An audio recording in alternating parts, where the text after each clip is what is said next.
Imagine someone who is consistently kind, someone who genuinely cares about other people, who would never harm a combatant for fairness, and acts morally not wanting anything returned at this time. Imagine that same individual growing aloof, able to lie, hurt other people, and even committing horrible acts. Why does this transition occur, and how does someone change from a kind person to a monster? We're going to investigate the secret causes of this change, the social and psychological forces us to tell ourselves falsehoods that guided us along this course, and finally, I'll reveal a truth so potent that will permanently alter your perception of individuals. This affects everyone and isn't just a theory of us. Since you could believe that I could never turned out that way, but history and under the right science says differently. Pressure that even the most compassionate individual can. Philip Zimbardo, a psychologist who turned dark the gradual decline, who oversaw the prison experiment at Stanford, demonstrated this by demonstrating that regular individuals assigned to specific roles can turn nasty very fast. And he's not. Stanley Milgram's compliance was the sole one. People were willing to harm, according to a study, others simply because a person in a position of authority directed them to these research, which shows something that makes us feel uneasy, and we underestimate how weak wrong is. The majority of individuals are unaware of the shift. How does it happen till it's too late? Occur? Let's dissect it gradually. Fall marks the start of the transition from a nice person to someone you're not. Acknowledge that it rarely begins with something major or startling.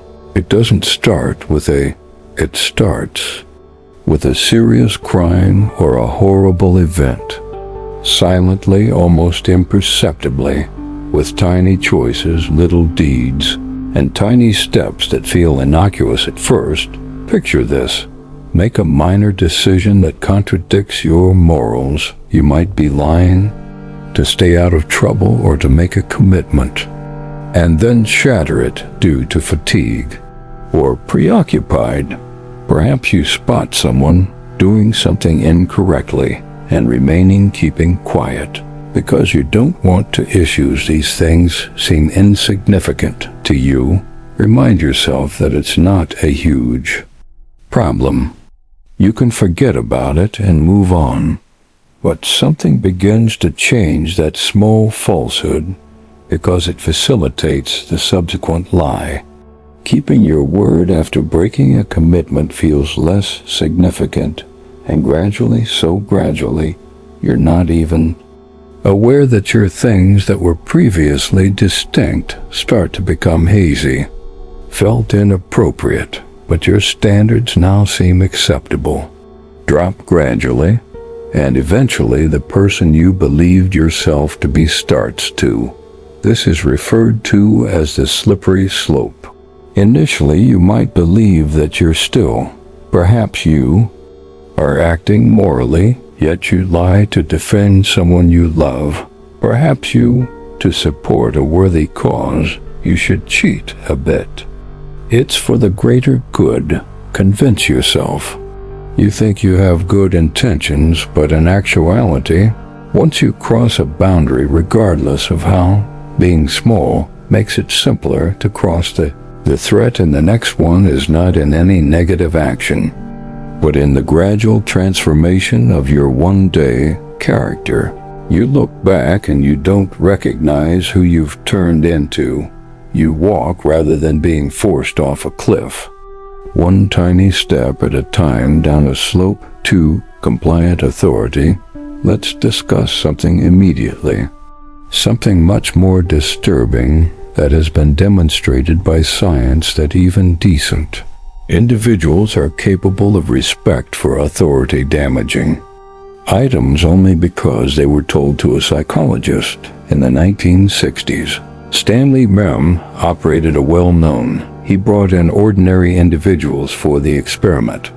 He informed the common men and women that they would be supporting research on learning how to press buttons that would shock them with electricity someone else when they received a response. Now, the shocks weren't genuine, but participants were unaware that they felt that they were hurting people, and the startling thing is that the majority of them continued to hit the buttons even after the person on the opposite side screamed, even while they pleaded for it to cease when they believed they might be contributing to severe injury as a result of a man in a laboratory coat.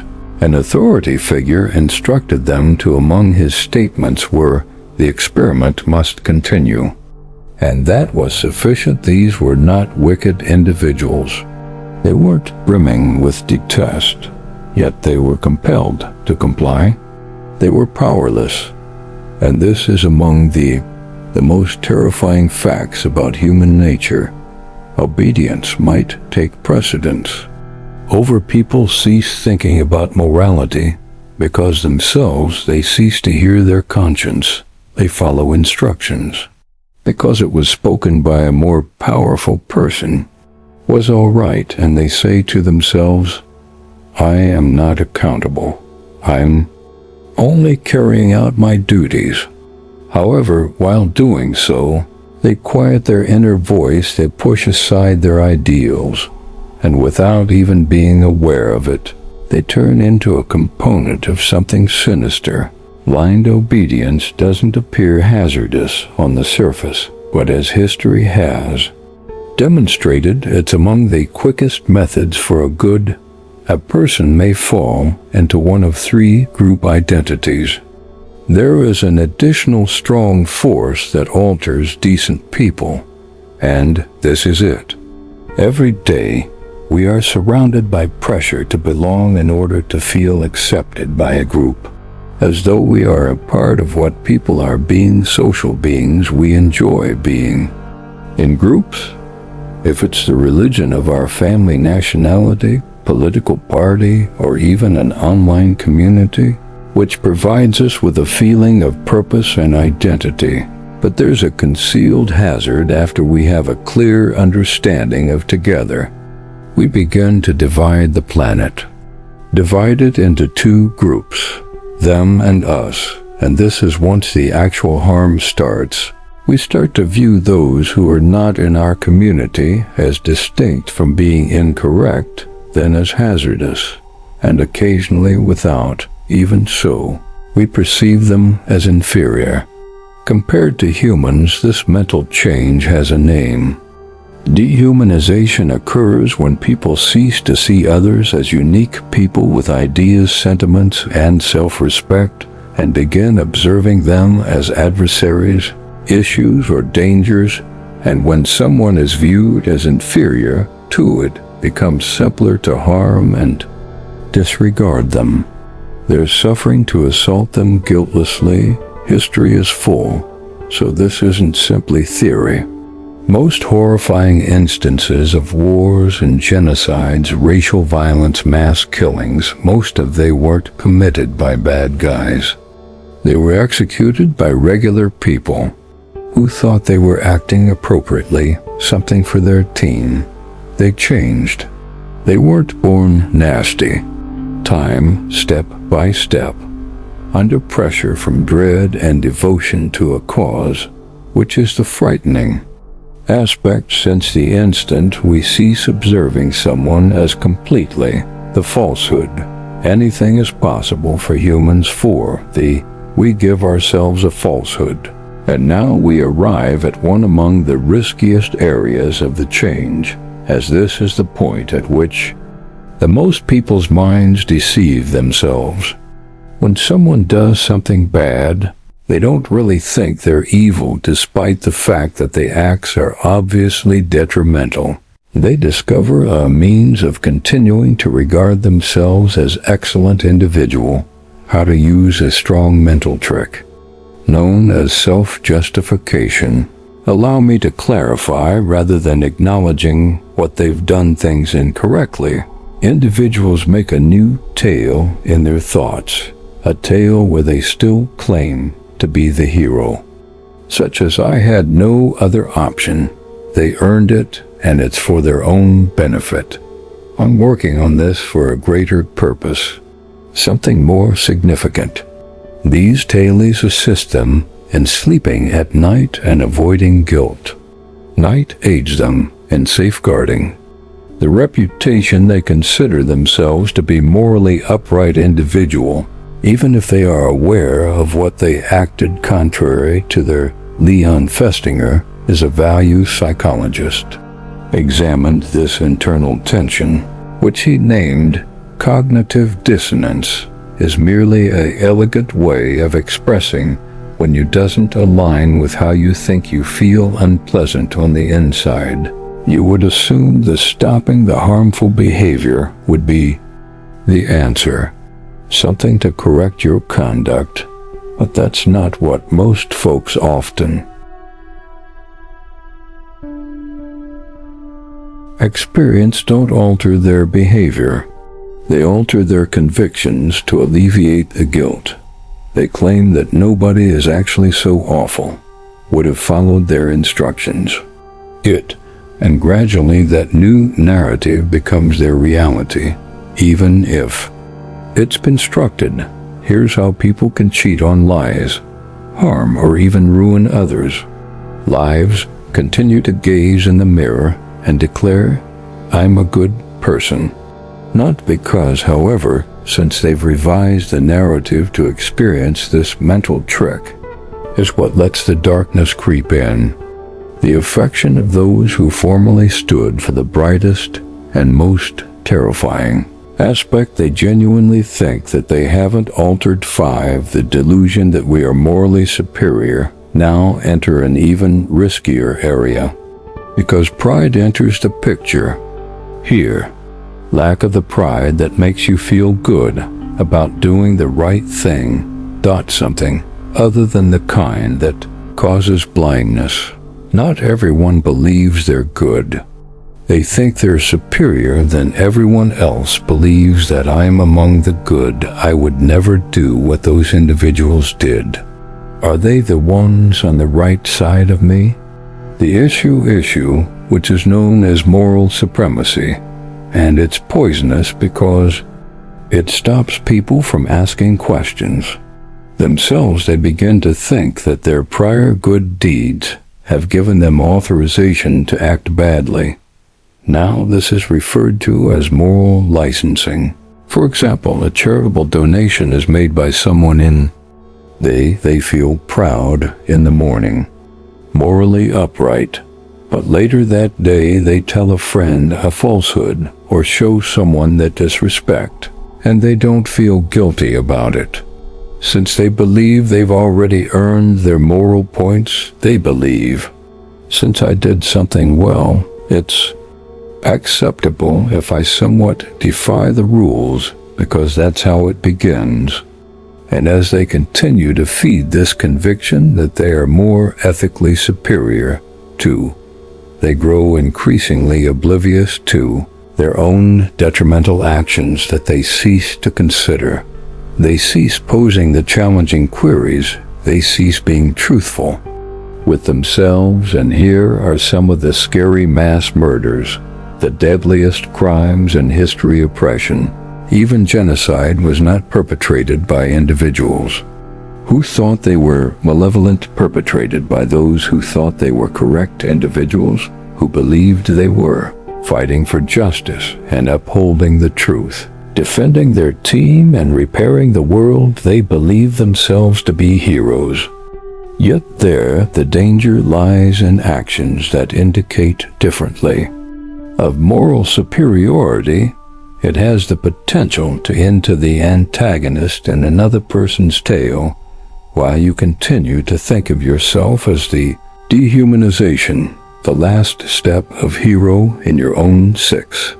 Dehumanization is the final and most important hazardous phase of the descent, and once when someone gets to this stage, making things they never thought were feasible, without feeling remorse, without even thinking twice, occurs when someone no longer considers people to be completely human, as an individual with ideas experiencing agony or a tale, but only as a barrier, a issue with an adversary. And when someone is viewed as inferior to humans, injuring them no longer feels incorrect, it feels natural, even essential, which is why dehumanization is really harmful. Occurs during conflicts, when soldiers are taught to perceive adversaries as objectives. Occurs in politics when rivals are. It occurs in workplaces and is portrayed as wicked. When individuals harass others and label it. Discipline occurs in families. When the reason emotional abuse is disregarded is because they deserved it. It occurs on the internet where strangers disparage one another as though they're, why do people do things that aren't even real? Due to the fact that once someone is no longer seen as a human being, you don't have to. You don't feel awful about hurting people. Feel compassion. You're not guilty. And propaganda is effective for precisely this reason. Propaganda effectively propagates the notion that some people are dangerous, foolish, and evil. Or less deserving, it employs pictures, words, and tales to give the impression that whole groups inhumane, leading people to believe that they are the issue that we are trying to solve. And after that concept gains traction, anything may be excused, including hate crimes, maltreatment, even murder. But this is the real. The frightening thing is that only occurred in the past. But it's not simply there are wars and dictatorships. We are currently surrounded by residences and schools, streets, workplaces, social media, and it is possible for anyone to experience it. If you quit without being careful. Recognizing individuals for their true selves, if you begin to believe that they are not like me, is not anger that creates monsters by themselves, but by disregarding the humanity in others. So how can we prevent it if it's good? People can gradually transform into what can we do, monsters, to ensure that answers doesn't occur to us, and nobody straightforward solution. Yet there are strong actions we can do that won't force you to ideal, but they can shield you from falling. Let's dissect them one by one. Self-knowledge, the first and most crucial instrument, is self-awareness that requires honesty. The hardest thing to admit is yourself. In actuality, nobody is totally safe from corruption, not you at this time. You begin to doubt my ability to accomplish that. Is when you're most at risk, because those who suffer the most are frequently the ones who thought I would never. Check in with myself. Pose challenging queries to oneself, such as, am I doing action now that I used to consider was incorrect? Am I defending my behavior to stay away from remorse, or am I being unjust to someone because they seem different to me? If someone else did what I'm doing, still believe it's correct? These inquiries are uncomfortable, yet they maintain your functioning moral compass. And without that, it's simple to lose sight of morality. Courage makes doing the right thing simple. When you have nothing to lose but genuine, when done correctly, strength is evident. Things sometimes means losing something. Upholding moral principles will make people don't like you when you tell the sometimes speaking the truth will cost you friends.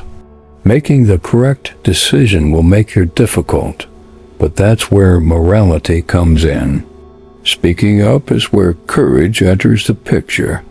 Even if your voice falters, it indicates defending others when no one else is around will require walking by yourself when most of the crowd is heading in the wrong direction. Lack the bravery, not the principles, to adhere to them when things become difficult. But compassion, you don't naturally possess courage. It is constructed by making tiny decisions. The more you practice it each day, it increases to 3 empathy levels. What makes us human is empathy, and it's our best defense against empathy for cruelty. Entails pausing to comprehend the suffering of another person, what they may be experiencing, in order to identify that their dreams are similar to yours. Anxieties, challenges, and aspirations, even brief, straightforward moments of communication, can alter everything after listening to someone's narrative that asks them to imagine how they feel. From their perspective, even simple actions can prevent violence by reducing hostility. Prior to its onset, empathy does not imply you must concur with everyone. Does not imply that you must like them, but it does imply that you decide to view their compassion, and that repeatedly made decision prevents the darkness from spreading. Once more, the secret energy within you for environment. We've arrived at the last and most potent effect on the planet, more than your personality. Surrounding you greater than your genes are shaped by your surroundings. The environment of the hidden force. Philip, who do you become a psychologist? This was dubbed the Lucifer effect by Zimbardo. He demonstrated that even good ordinary people can become harsh, dangerous, and damaging, not because they are malevolent, but since their surroundings gradually poisons them with a toxic. Lying seems commonplace in the workplace. A culture of violence weakens kindness. Hatred feels more likely in a divided society. Essential, therefore we have to do what we can. We must do more than only try to be decent. Create favorable surroundings, which entails putting oneself in the company of those who hold you responsible for remaining their friends, who respect truthfulness and integrity. Staying away from places that encourage cruelty or detest questioning established norms and procedures. Something severely damages your integrity. Monsters are created by environments, but good one makes protectors, and you pick your surroundings with the same level of attention that you select your values, because both shape. Now, who you are is the ultimate truth. The most profound query of them is this one: if the world greatly influences who we are, we actually have control over the response. You are not always in control of your environment, yet you always have control. You can choose courage in how you react. Over consolation, compassion, and hate. Truth over justifications for blindness. The conflict between right and wrong doesn't occur in the world. It does happen within you, and the decisions that you make and the principles you uphold. In silence you refuse to keep. Philosopher Alexander, as Solzhenitsyn previously remarked, the distinction between the core of both good and evil is every human being is not flawless. There are only saints who are not born monsters. People are shaped by their decisions. What they permit and what they forbid, disregard. So consider who you are. Your decisions are shaping who you are. Braver, kinder, and stronger. Or are you slowly traveling a route you vowed to never? Is your reality being shaped by you, or is it forming you? Since ultimately, the distinction between a decent person and a monster is a decision, not fate. You always have that option.